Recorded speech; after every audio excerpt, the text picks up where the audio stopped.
नमस्कार, आज खबर में आपका स्वागत है और मैं हूं शिल्पा शर्मा। इस वक्त आरईटी के टीचर्स जो हैं यहाँ पर हैं और विनोद शर्मा जी हैं जो प्रेसिडेंट हैं जम्मू कश्मीर टीचर एक्शन। उनसे बात करेंगे, जानेंगे कि क्या कुछ मांग लेके वो आए हैं। उससे पहले मैं आपको बता दूं तो सरकार ने इनकी कुछ मांगें जो हैं वो पूरी की थी, लेकिन फिर से इनकी कुछ मांग है और क्या कुछ मांग लेके आए हैं इनसे बात करके जानेंगे हम। ठीक, क्या कुछ कहना चाहेंगे आप? आज Jammu Kashmir teachers joint action committee की तरफ से बीइंग प्रेसिडेंट मैं ये कहना चाहूँगा कि पिछले 25 जुलाई को एक प्रिंसिपल सेक्रेटरी महोदय के ऑफिस से अंडर सेक्रेटरी द्वारा एक साइन किया हुआ ऑर्डर निकलता है, जिसमें जितने भी आरईटी बॉन्ड टीचर्स ट्रांसफ़र हुए थे एक गवर्नमेंट ऑर्डर के तहत उन सब टीचर्स को रीपैट्रिएट किया है उनके ओरिजिनल प्लेस ऑफ पोस्टिंग पे, जिसका हम कड़े शब्दों में विरोध करते हैं और ये अपील करते हैं कि वो ऑर्डर जो है वो जल्द से जल्द रिवोक हो, ताकि एक टीचर जो हमारी डिमांड ये थी कि कंप्रीहेंसिव ट्रांसफ़र पॉलिसी हमारे फेवर में बनाई जाए, वो डिमांड को आपने एक तरफ रख के जो लोग ट्रांसफ़र हुए भी थे थोड़े बहुत उनको भी आपने वापस भेज के वो ट्रांसफ़र पॉलिसी बनाने के दरवाजे जो बंद करने की कोशिश की है उसको जो है हम कामयाब नहीं होने देंगे और इसके खिलाफ हम जितना जैसे भी हो बन पड़ेगा उसके खिलाफ हम लड़ाई लड़ेंगे।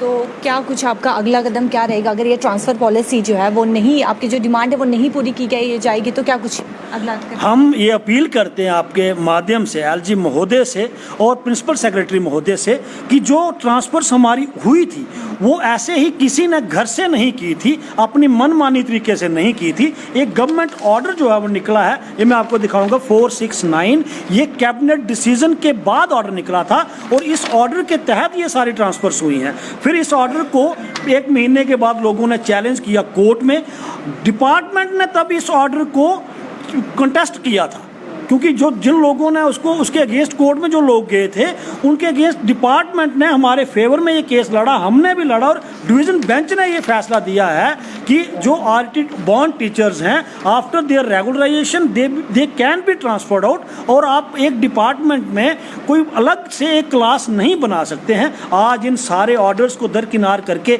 एक ऑर्डर निकलता है, हमारे अंडर सेक्रेटरी महोदय निकालते हैं, कोर्ट के डिवीज़न बेंच के ऑर्डर को साइड पर रख के, ये देखिए स्पेशल सेक्रेटरी साहब के ऑर्डर को साइड पर रख के अंडर सेक्रेटरी महोदय का ऑर्डर निकालते हैं, जिसमें हमारे जो सैकड़ों टीचर्स हैं वो फ्रस्ट्रेट हो चुके हैं। आज आप देखेंगे यहाँ फीमेल टीचर्स यहाँ पे है, बड़े सारे टीचर्स ऐसे यहाँ पर हैं जिनकी ट्रांसफ़र हेल्थ ग्राउंड पे हुई है, मैरिज ग्राउंड पे हुई है, सिक्योरिटी ग्राउंड पे हुई है, अलग अलग ग्राउंड्स पे हुई है। उन लोगों को एक फरमान जारी करके दोबारा वहाँ ज्वाइन करने के लिए कहा गया है, यहाँ वो अपॉइंट हुए थे एज ए आरईटी टीचर। मैं ये पूछना चाहता हूँ कि हमारा कोई एक डॉक्यूमेंट आप बता दें, आरईटी स्कीम जब स्टार्ट हुई थी जिसमें ये लिखा था कि दे आर स्कूल स्पेसिफिक, कोई एक डॉक्यूमेंट बता दें।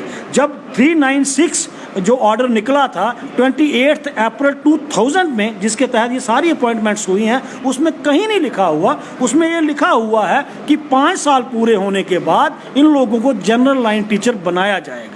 जनरल लाइन टीचर बनाने के बाद हमें वो सारे बेनिफिट्स मिलने हैं जो एक जनरल लाइन टीचर को मिलते हैं, इंक्लूडिंग ट्रांसफ़र पॉलिसी, लेकिन हमें सारे बेनिफिट दिए गए एक ट्रांसफ़र पॉलिसी को छोड़कर। हमारी ये डिमांड थी कि हमें ट्रांसफ़र पॉलिसी दी जाए, पुरानी गवर्नमेंट ने दी थी, उसके बाद चैलेंज हुई, कोर्ट ने भी उसको अपहोल्ड किया उस डिसीजन को, और हमारी इस डिस्पेंशन से, इस गवर्नमेंट से, इस चेयर से ये हमारी डिमांड थी कि एक ट्रांसफ़र पॉलिसी का ऑर्डर जो है वो आप निकालें, और हमें एश्योर भी किया गया कि आपकी ट्रांसफ़र पॉलिसी बनाई जाएगी और उसका ऑर्डर भी निकलेगा। वो ऑर्डर निकलने के बजाय एक फरमान जारी हो गया कि जो ट्रांसफ़र हुए हैं उनको भी आप वापस भेज दें। तो हम क्या उम्मीद करेंगे, क्या ट्रांसफ़र पॉलिसी हमारे लिए बनेगी? और क्या हमें एक ही स्कूल में, कहाँ ये लिखा गया है कि एक सरकारी मुलाजिम जिस इंस्टीट्यूशन में अपॉइंट होगा उसी इंस्टीट्यूशन से रिटायर हो जाएगा? मैं एग्जाम्पल्स आपको बताऊँ, कुछ लोग हमारे 2000 में अपॉइंट हुए थे और 2020 में उनकी रिटायरमेंट उसी इंस्टीट्यूशन से होगी। आज एक रिटायरमेंट डोडा में है, उसी इंस्टीट्यूशन से है, और अगले साल पता नहीं कितनी रिटायरमेंट्स हैं। एक ही इंस्टीट्यूशन से रिटायर हो जाना, बताइए ये कहाँ से न्याय आप लोगों के साथ कर रहे हैं? तो हमारी डिमांड है, अगर हमें ये पता होता कि हमारी ट्रांसफ़र पॉलिसी नहीं होनी है, after regularised as general line teacher भी हमें ट्रांसफ़र पॉलिसी से बाहर आपने रखना है, तो जो लोग हमारे जनरल लाइन टीचर अपॉइंट हुए थे वो उस लाइन में चले जाते, वहाँ चले जाते, यहाँ वो नहीं रुकते। तो इसलिए आज ये ऑर्डर करना ये बिल्कुल क्या लगता है आपको कि ये भेदभाव का कारण क्यों? मैम ये लगना क्या भेदभाव है और कारण क्या है, कारण वही बता सकते हैं जो चेयर पे बैठे हुए हैं, जो ऑर्डर निकालते हैं। काम की जब आप बात करेंगे हम कहीं कोताही नहीं बरतते। जब हमें ड्यूटीज़ की बारी आती है कहीं ये नहीं रखा जाता कि सर्वे ड्यूटी आरईटी नहीं करेगा, कोविड ड्यूटी वो नहीं करेगा, सेंसस ड्यूटी वो नहीं करेगा, बीएलओ वो नहीं करेगा। जितनी भी ड्यूटीज़ हैं डिपार्टमेंट को यहाँ ज़रूरत होती है वो कहीं से भी उठा के आरईटी टीचर को कहीं भी डिप्लॉय करता है। 100 200 किलोमीटर भी उसको। कोविड की टाइम की बात करें तो उस टाइम पे आपकी ड्यूटीज जो है वो असाइन की गई थी? सारी ड्यूटीज हमने की है।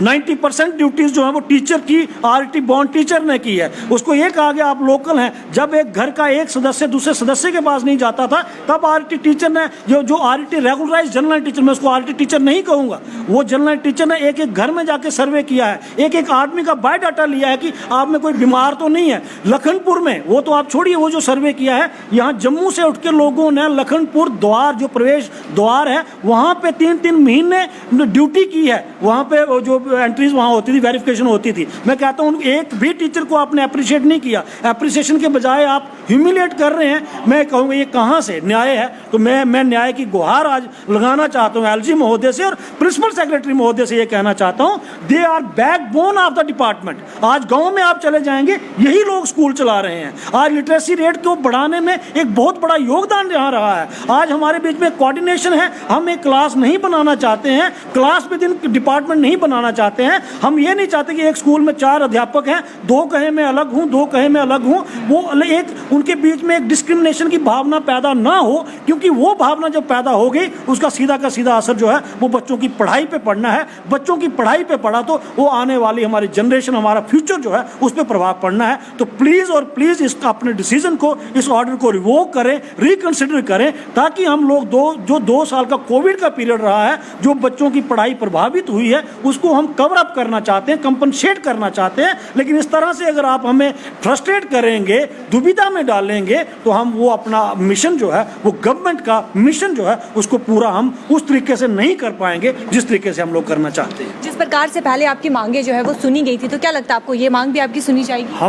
हमें उम्मीद बिल्कुल है, क्योंकि 2014 से हमारी लड़ाई जब स्टार्ट हुई, 2018 में 26 सितंबर 2018 में एक ऑर्डर निकला और हमारी बहुत बड़ी डिमांड जो है वो पूरी की गई। और आप उसके बाद से लेकर आज तक 4 साल होने को है, आप देखें हमने कभी भी प्रोटेस्ट का रास्ता नहीं अपनाया है, ना हम सड़कों पे उतरे हैं। हमें लगा था कि डिपार्टमेंट ने हमें एक हमारी डिमांड्स को मानना है, बहुत मुख्य मांगे थी हमारी, उनको मानना है। एक मांग हमारी बची है, इस मांग को भी वो पीसफुली एक्सेप्ट करके उसको मानेंगे, क्योंकि हमने डेपुटेशंस हर बार दिए हैं, डेलीगेशंस हमारे मिले हैं, मेमोरेंडम्स दिए हैं, और वहाँ हमें ये कहा भी गया कि आपकी ये डिमांड जो है वो कंप्रीहेंसिव ट्रांसफ़र पॉलिसी आपके लिए बनाई जाएगी। हमें उम्मीद थी, इसलिए हम जो जितना ध्यान था वो पूरा स्कूलों में लगा रहे थे। लेकिन अब इस तरह का अगर हमारे साथ बिहेव किया जाएगा, तो व्यवहार किया जाएगा, हम लोग मजबूर हो जाएंगे सड़कों पे उतरने के लिए, जिसकी जिम्मेवारी पूरी की पूरी जो है वो डिपार्टमेंट की होगी। अगर ऐसा नहीं हुआ तो आपका नेक्स्ट स्टेप क्या होगा? हम 7 तारीख तक वेट करेंगे कि 7 तारीख तक अगर ये ऑर्डर हमारा रिवोक नहीं होता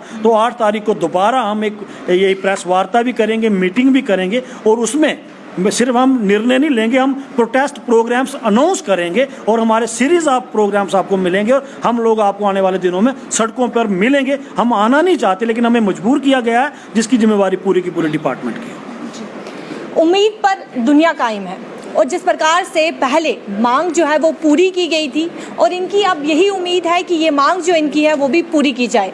देखते रहिए आज खबर, शिल्पा शर्मा के साथ कैमरामैन रघु।